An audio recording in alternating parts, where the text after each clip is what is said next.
Spacey Sims, and we are back with more Mystic Destinies. Hikaru's Route, Book 2. Is it Reflections or Reminiscing? Something with an R. I think it's Reflections. I don't remember. Anyway, we're on day 4. In Ara's log, it's the night of the 4th day. It passed without much event. We stopped at a beautiful mountain lake to rest. Hikaru has occasionally started commenting on our lessons with little remarks like, really? And interesting. And has even cracked some jokes. It doesn't seem like the things Shizuka has been teaching me were things he knew either, so I can hear the wonder in his voice. He really is such a closet nerd. Probably gets along really well with Tatsuya. And remembering Tatsuya's name, memories of my timeline and all the timelines I destroyed come rushing back. Sitting on the ground now, in front of a campfire, I hold my head. Oh, no. This isn't the time to think of that stuff. I've got my mission. I know what I'm supposed to do, sort of. I have to hold out hope that I can fix all of that if I just finish this first. Hikaru comes walking back into view just then. He and my mother had gone off somewhere to do God knows what. I still don't quite know what's going on with those two. Yeah, I'd be suspicious and I'd have followed him. But this time, Shizuka isn't with him. Hikaru glances at me on the other side of the campfire. He sits down, one leg flat and an arm resting on his knee. He looks into the fire, and my breath catches in my throat at the way the light and shadow dances across his serious face. Where's Shizuka? In truth, I'm afraid of the answer. Afraid of what they might have been off doing. But I can't stand the thought of just sitting there, admiring his handsome face, all night like some creeper. I mean, at least the kimonos are like a skirt kind of thing, so they can just lift up and go. They don't have to get fully naked. I mean, that's a plus in Nara. It's not like, well, your mother's still trying to put her kimono back on because I banged her. I mean, like, it's just, that's not helping. But I'm just saying, try to ease some of that fucking tension there, craziness. Anyway. Oh, Lady Shizuka has left for now. I do not know where. Sometimes she does this, though. Since we are just outside the village wall, though, she should be safe. Suddenly Hikaru's eyes snap to mine, his gaze intense. I trust her completely. I see. An awkward silence falls between us then, as the fire crackles between us. Well, awkward for me, anyway. Hikaru seems content enough to have a staring match with the fire. He doesn't look happy, though. I wonder what to do or say as the minutes stretch on. Thanks to Hikaru carrying me, for once I don't feel tired enough to sleep just yet. I'm not even sure if Hikaru has slept once in the past few days. He's starting to look a little tired, I think. Come to think of it, this is the first time we've been alone. Ever, really. Not true! You were totally alone in his apartment when he pushed up against that wall and was like, "You remind me of her. What if I told you I remembered everything?" So, or maybe we weren't supposed to remember all of this. I don't know, just whatever.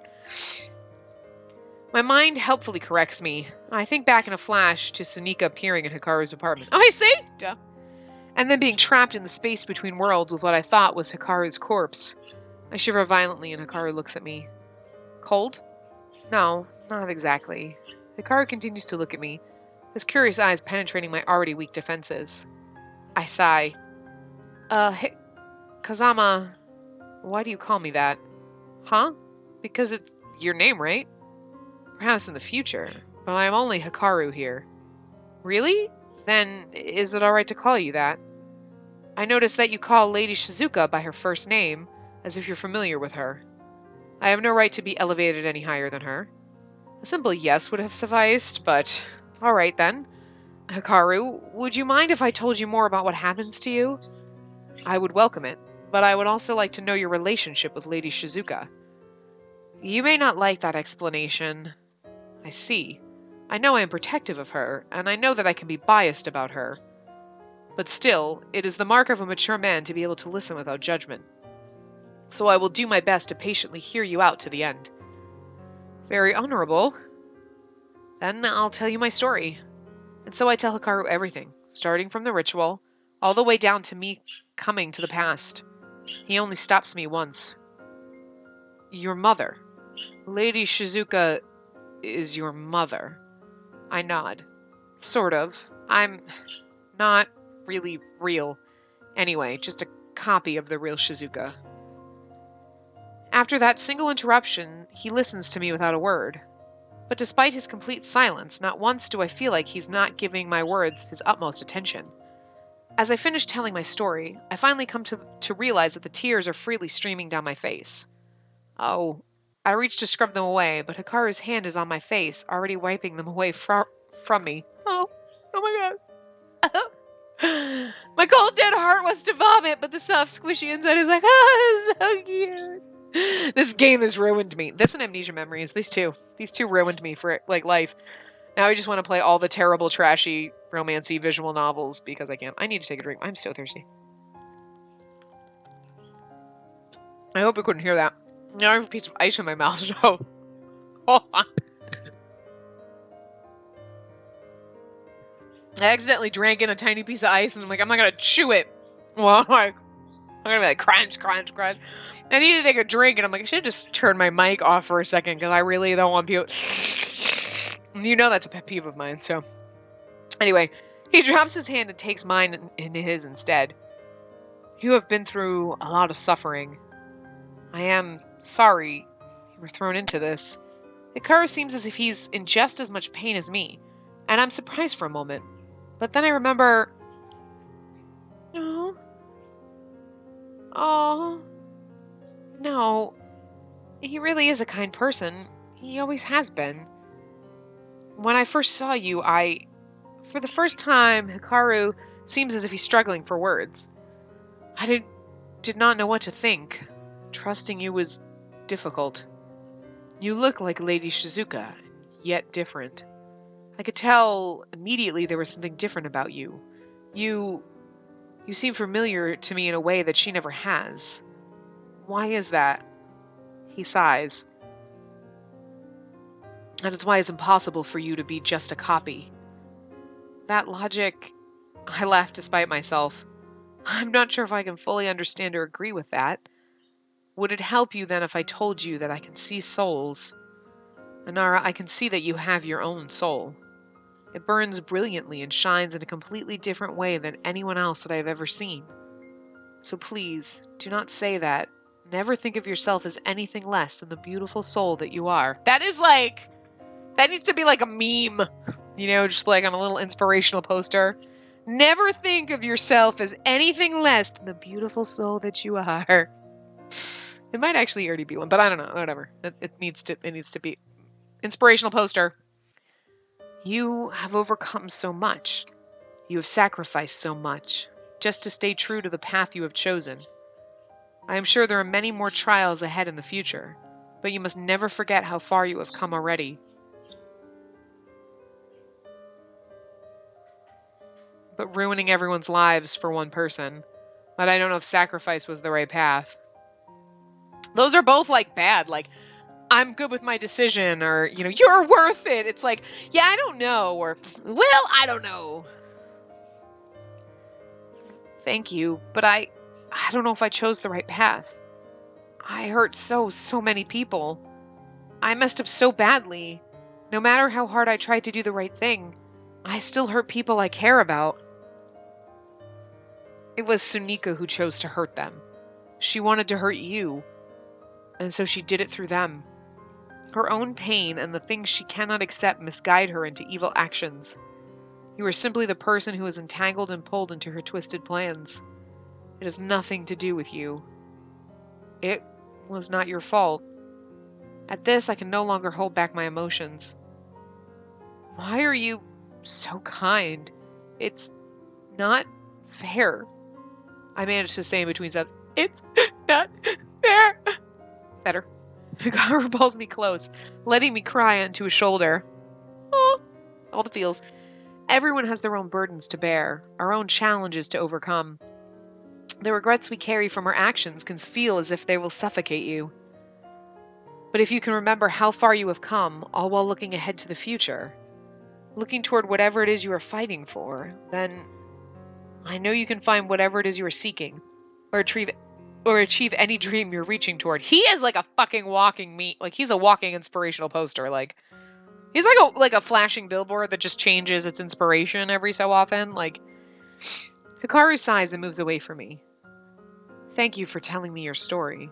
I have much to contemplate before we enter the village tomorrow.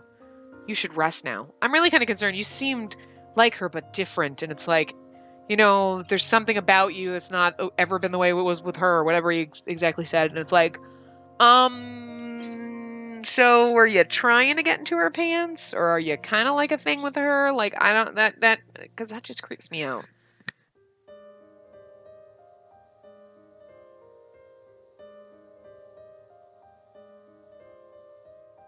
Sorry, I needed long chugs of drink. Long chugs. And I didn't want to be like, look, making gross chugging noises. Okay.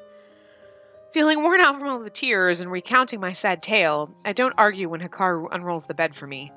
I lie down and he sits cross-legged in front of the fire. The flames reflect his aqua-colored eyes. The flames reflecting in his aqua-colored eyes is the last thing I see before I fall into a deep sleep. Day 5. When I awake the next morning, Shizuka's already back from wherever it was that she went. They're packing up our things, but I notice that Hikaru seems unusually down as he does.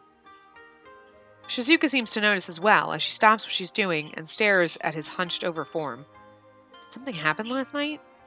I watch as Shizuka leans over slightly and rests a hand on Hikaru's shoulder. He stops what he's doing and looks up at her, his expression unchanging. The moment bothers me somehow, and I look away. I still don't... Okay, whoops. That didn't... Okay, it didn't load. You saw that, right? I still don't know what they are, but how can I just ask that? I realized I had half hoped that telling Hikaru what she had done would change his opinion of her somewhat, but it doesn't seem like it has. I don't even know why I care so much anyway. She was there before me, so it's only natural. Ugh, why am I getting like this? I'm here to save Hikaru, that's all. But my mind betrays me and forces me to remember how kind he was to me last night. Also, you're there to save him, but doesn't skeeve you out that he was that he could have potentially been banging your mom? Like, if you're like, oh, if they're in a relationship, I'd be like, ew, I can't be in love with someone that was doing my mom 500 years ago and is going to be like, you remind me of her. Oh, kind of creepy ass shit is that? I love this story, but I don't like that. That is creepy. That's like Toma locking us up in a motherfucking cage and just being like, we love you, Toma. No, we don't. We're not stupid. Girl in the story might have liked him. No. Toma needs a prison. Toma needs to be locked up. That's back to Amnesia Memories for anyone to watch that. Spoiler alert, by the way. If you haven't watched it, then hello, you're way behind. Anyway. Okay, so yeah, blah, blah, I read this. But if you can remember how far you have come while looking ahead to the future, to whatever it is you're fighting for, then I know you can find whatever it is you're seeking, or achieve any dream you're reaching toward. I'm not seriously getting feelings for this guy, am I? I clasp my hands to my cheeks suddenly. No, why is my face so hot? You can't be serious, Nara. Just because he was nice to you once? There's a part of me that answers that wasn't... Wait. There's a part of me that answers that wasn't when these feelings, whatever they are, actually started. But I shut down that train of thought immediately and clenched my fists. It'd be a seriously bad idea to fall for a guy like Hikaru. Besides that, he won't even remember any of this if I succeed.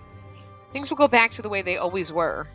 There's just no way this can end well for me, so I need to just focus on the task at hand for now. I nod to myself and force a smile. Yeah, that's what I'll do. Get his soul fragments, fix all the mess I've caused, and get back to my normal life. With all Shizuka's taught me, I'm sure I won't need the extra classes anymore either. With that decided, I get up to join my two strange companions.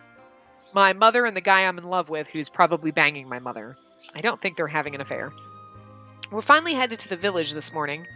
After days of walking and seeing nothing but forests and precious few other travelers, I'm really excited to visit a town. Hikaru, however, hasn't said a word all morning. His face has been incredibly grim, even for him. He didn't even put up a fight when I told him I could at least walk up the steps by myself. Shizuka has been quiet as well. As the endless steps progress, I find myself finally unable to stand the silence. Hikaru, Hikaru, walking slightly behind both of us, merely grunts in response. Are you feeling all right? Another grunt. I can't tell if it's supposed to be good or bad, and I sigh. Right then, so much for heartwarming talks bringing us closer. I decide to just shut up, since apparently everyone prefers that this morning. You'd think they'd be cheerful about getting to their goal after traveling so long, but maybe there's something I don't know about going on.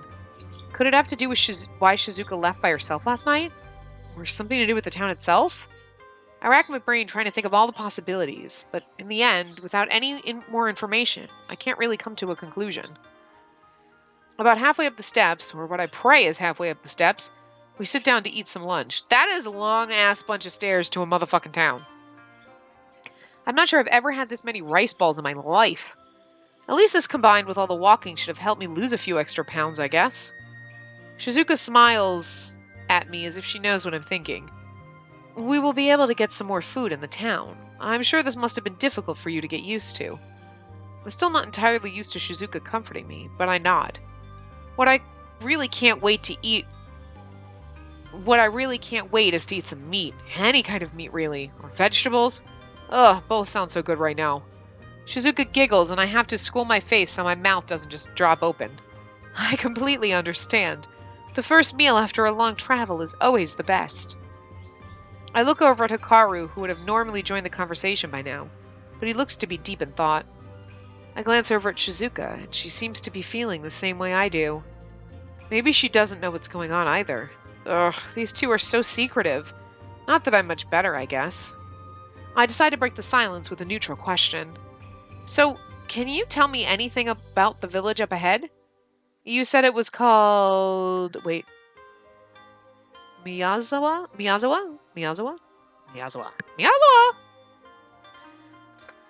It sounds like a cat noise, like a meow. Miyazawa? Oh, yeah. Hikaru looks up at me then, and then immediately goes back to brooding. In truth, I do not know much about it. I've only briefly visited once. I only know that they need assistance with some kind of monster in a nearby lake.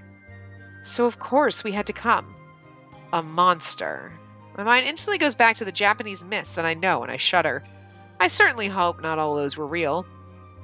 After everything I've learned in the past few months, though, I'm sure whatever it is terrifying. I bite my lip. Timidly, I try to call out to the gods, just to be extra sure they aren't going to respond. Galen? Haruka? Hello? They don't, of course. I don't know what I expected, if anything. But I can't help but wonder, just what the hell are they doing anyway? Haruka sits at a table with her fellow gods. The table is made out of stone, or perhaps marble.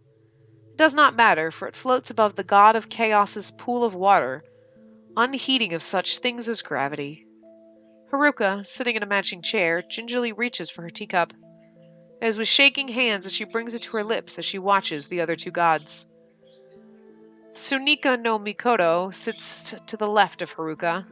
Her delicately crossed legs beneath the table belies the casual, almost boyish demeanor she demonstrates above. The time goddess lounges, her elbow on the table, face resting in her hand as she sips her tea. She looks across the table to the god of chaos, who sits on Haruka's right. Have you been to the Divine Realms recently? I was invited rather recently by a certain trio of gods. They showed me a fascinating little box they thought might contain me. Contain you? People are still even attempting that?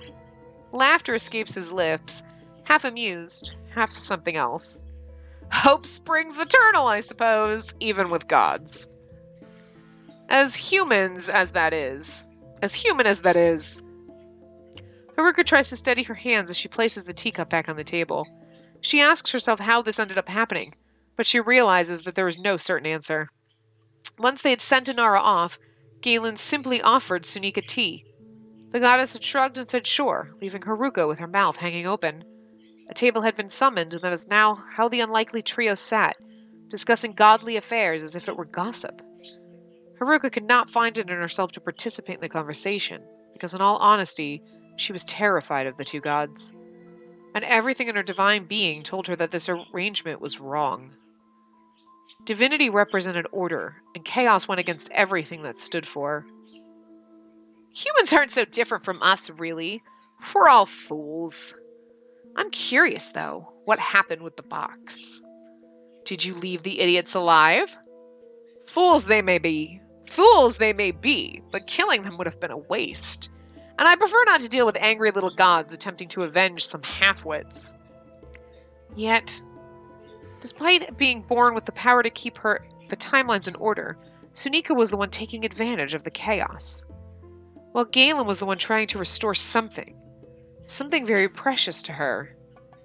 It all made Haruka feel very confused, but in her heart she knows that Galen is kind and fun to be with. And Sunika, well, she does not know how to feel about her. Haruka promises herself to spend some quiet time in nature to clear her mind of all this when it's all over, and focuses on the conversing gods instead. I'm sure you're well aware that if you annihilated all of us now, then you wouldn't have to deal with any of this anymore. I wonder if you aren't just too kind. Galen falls quiet for a moment. His eyes turn somewhere far away, beyond the Colosseum walls. His lips twist into a melancholy smile. That is not something I will do. His voice is quiet, and the words themselves are strained, with an almost overwhelming sadness coloring them. Haruka sends a quiet wish that Inara is doing all right and has located Hikaru already. After our little lunch break, we begin to walk again, but it started raining. So Haruka was like, I hope she finds him! Bitch, you sent me rain! I will take care of keeping us dry, if that's all right with you, Inara. I look at her in surprise, still not quite used to her calling out to me this way, but I manage a nod. Her eyes suddenly glow bright green, and with a small flick of her wrist, she creates an invisible bubble around us. Woohoo! The rain slides right off, no longer drenching us. She gives us a little smile and wordlessly waves her hand again, almost instantly drying us off.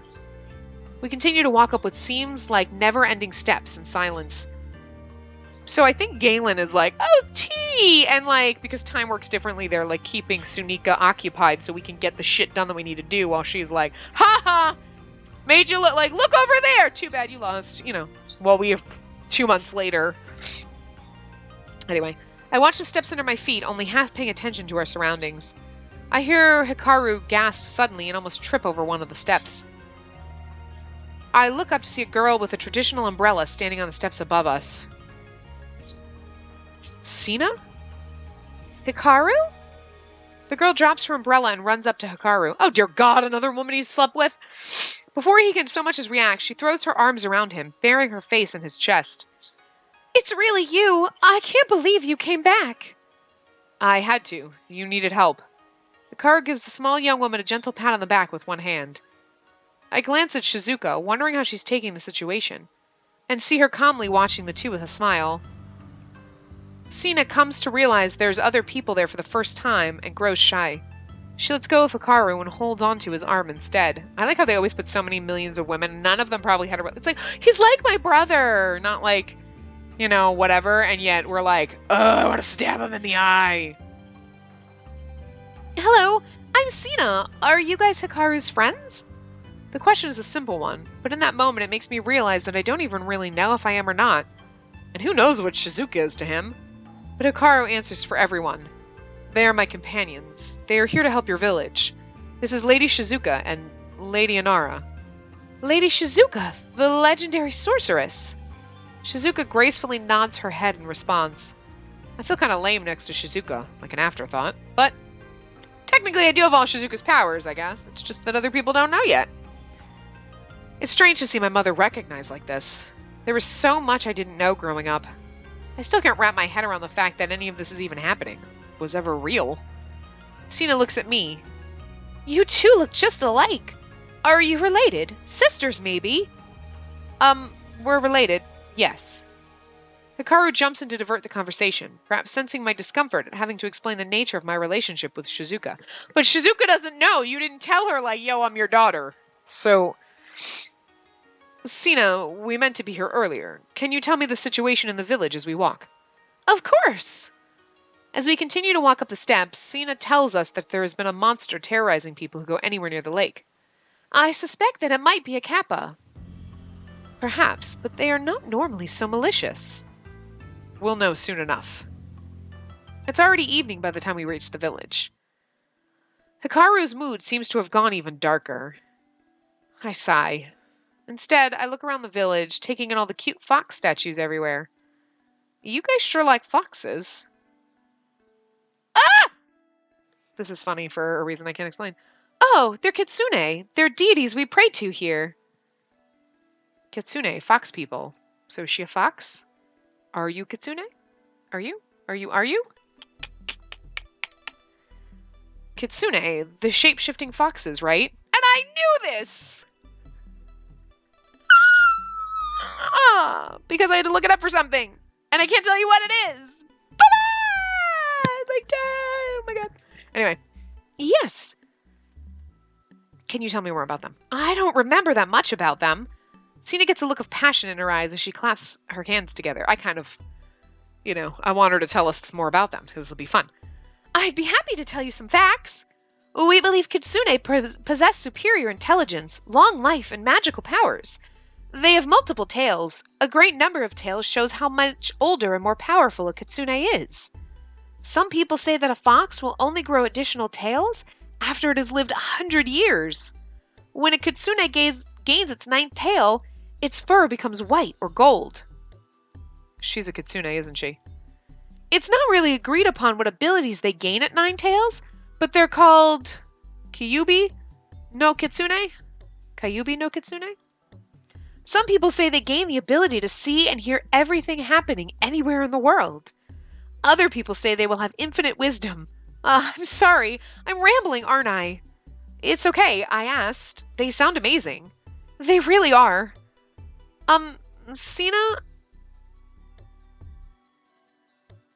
It's probably Saina? We're calling her Sina. It's just easier to, I'm gonna fuck it up, so.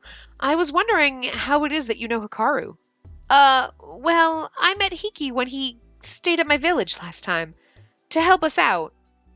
I met him. I knew him from. I knew. Wink, wink, nudge, nudge. I was lucky that he let me bug him until we became friends. That was quite a few years ago, though. Hickey and I were just teenagers then. A teenager? What was he like? Sina opens her mouth to respond when we're interrupted by an angry voice. How dare you show your face around here? He banged the ladies in the village, didn't he? We turn to face an angry woman with tears running down her face. Oh, it's a woman. Okay, never mind. A man stops beside her to see what's going on, then gasps. You're the...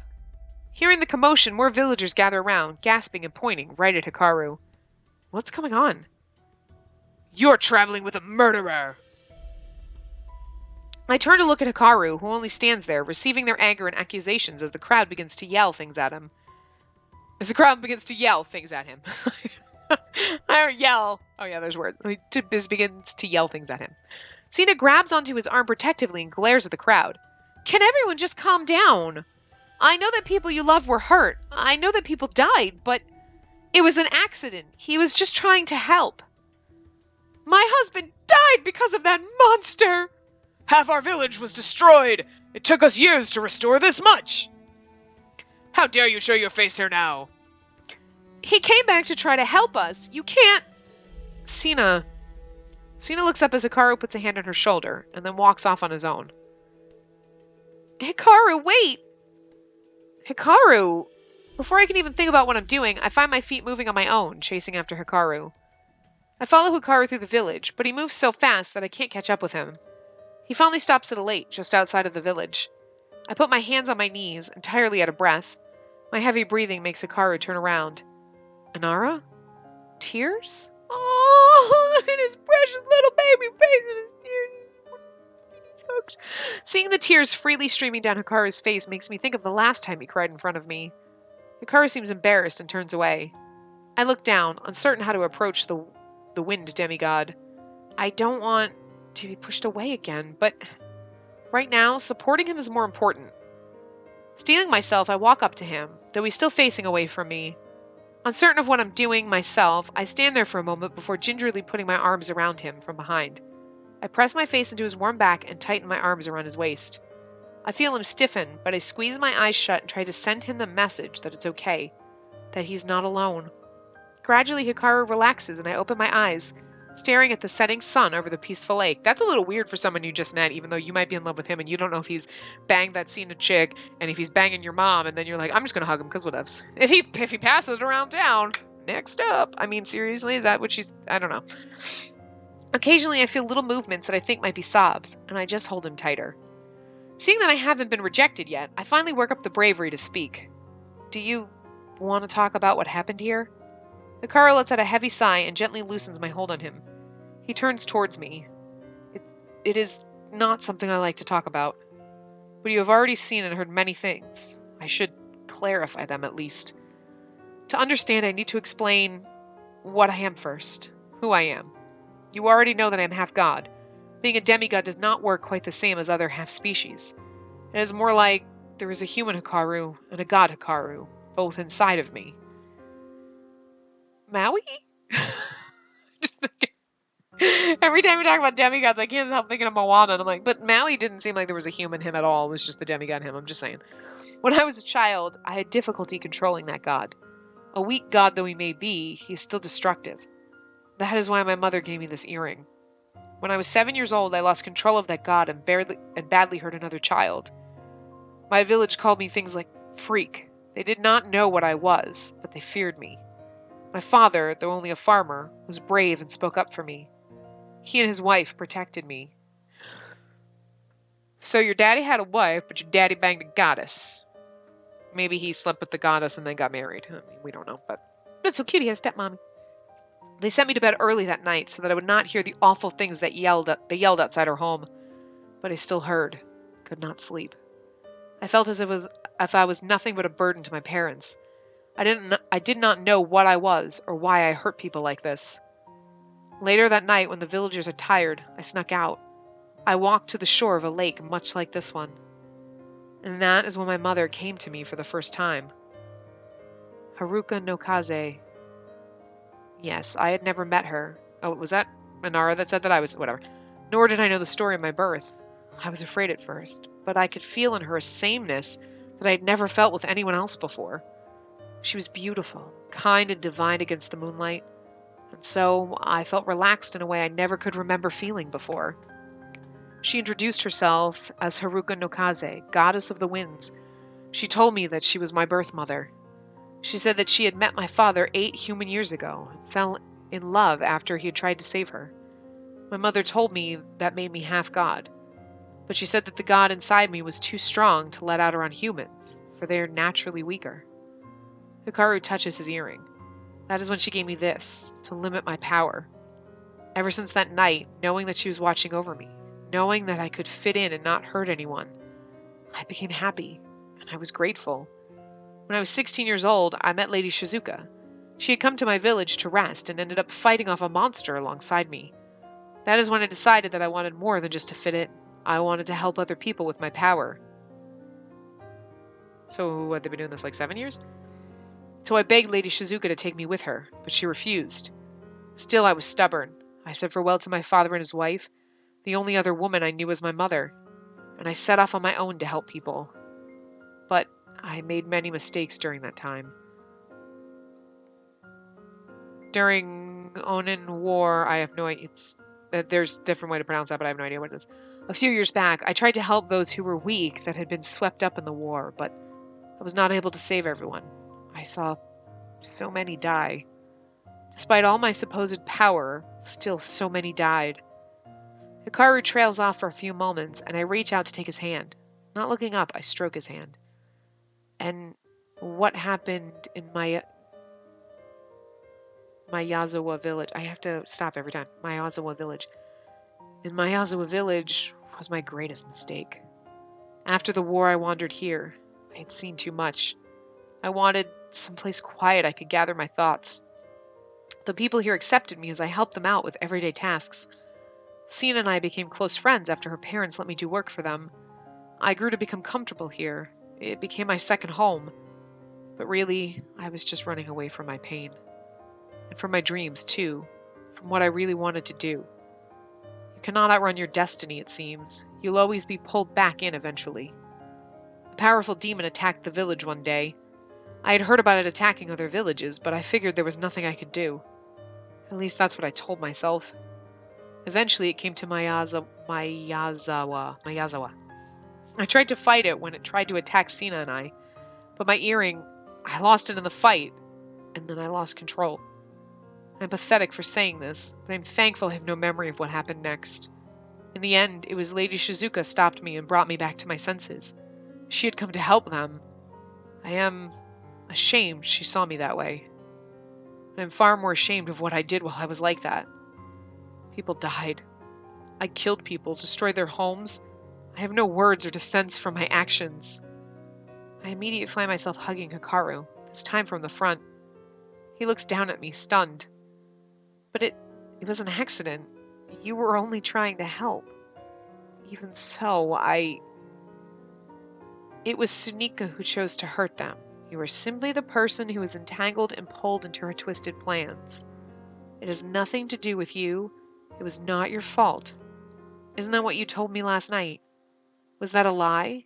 Was it you who chose to hurt those people or that demon? The regrets we carry from our actions can feel as if they will suffocate you.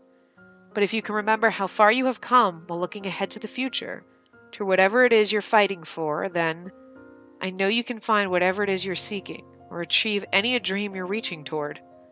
I remember every word you said. It's burned into my mind. Aren't you being hypocritical if you don't take your own advice? Easier said than done. Yes, our actions both hurt people. Yes, it was an accident and we should bear responsibility for doing what we can to fix it. But it wasn't our fault and we shouldn't let us stop us from moving forward, right? Hikaru stares at me, seemingly at a loss for words. Inara, A loud splash from the lake drowns out Hikaru's words, drawing our attention away from each other. We turn to face the lake. A large, green, scaly creature stands before us, dripping with water. This part has gone on really long. I kind of figured, after this, touchy moment that it would, end. But I have a feeling it's not going to. So even though this isn't the end of a chapter, I'm going to end it here just because I don't know how long this chapter is going to go. And we'll continue with the large, scaly... Now that we got the touchy, gushy, lovey, beautiful, I murdered people. It's okay. It's not your fault. I love you anyway. Moment out of the way. Now we can fight monsters. So I will see you guys next time. Remember to give the video a big thumbs up and subscribe to see more.